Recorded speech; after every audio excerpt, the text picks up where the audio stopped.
Welcome back to my channel Spoonful Delight. তো আজকে রান্না করব গোবিন্দভোগ চাল দিয়ে চাল পটল। তো চাল পটল বানানোর জন্য প্রথমে গোবিন্দভোগ চালটা আমি একটু ভিজিয়ে ধুয়ে নিয়েছিলাম। তারপর আমি কড়াইতে তেল দিয়ে গোবিন্দভোগ চালটা একটু নুন আর হলুদ দিয়ে হালকা করে ভেজে রাখলাম। তো ভেজে বাটিতে উঠিয়ে রাখলাম। এবারে আমি পটল আর আলুগুলো কেটে নিয়েছি। প্রথমে আমি সর্ষের তেলে আলুগুলো ভেজে উঠিয়ে রেখেছি। এবারে আমি পটলগুলো নুন আর একটু হলুদ দিয়ে বেশ লালচে লালচে করে ভেজে উঠিয়ে রাখবো। তো দেখো পটলগুলো আমি ভালো করে আগে ভেজে নিলাম। এবারে আমি ওই তেলের মধ্যেই ফোড়ন দিয়ে দেবো গোটা গরম মশলা আর তেজপাতা।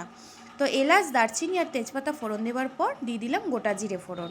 এবারে দিয়ে দিলাম একটা টমেটোটা কুচি করে কেটে বেশ কিছুক্ষণ ধরে টমেটোটা ভেজে নিচ্ছিলাম। আর এদিকে একটা বাটির মধ্যে মশলা বানাচ্ছিলাম। দিয়ে দিয়েছিলাম 1 চামচ হলুদ গুঁড়ো, 1 চামচ লঙ্কার গুঁড়ো, 1 চামচ করে ধনে জিরে গুঁড়ো, নুন আর একটু চিনি দিয়ে জল দিয়ে মশলাটা গুলে রেখেছিলাম। ওইদিকে টমেটোটা আমার ভালোই ভাজা হয়ে গেছিলো। তারপর আমি আদা বাটা দিয়ে দিয়েছিলাম সেই মশলাটা। তো মশলাটা দেওয়ার পর এবারে দিয়ে দিলাম আমি পটল আর আলুটা। তো ভাজা আলু পটলটা দিয়ে মশলার সাথে বেশ ভালো করে কষিয়ে নেব।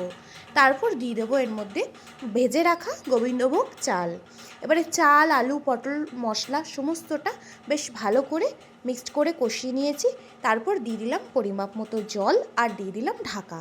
প্রায় 10 মিনিট পর ঢাকাটা উঠিয়ে নিলাম। দেখো ঝোলটা অলরেডি ফুটে গেছে আর পটল আর আলু দুটোই কিন্তু ভালো মতো সেদ্ধ হয়ে গেছে।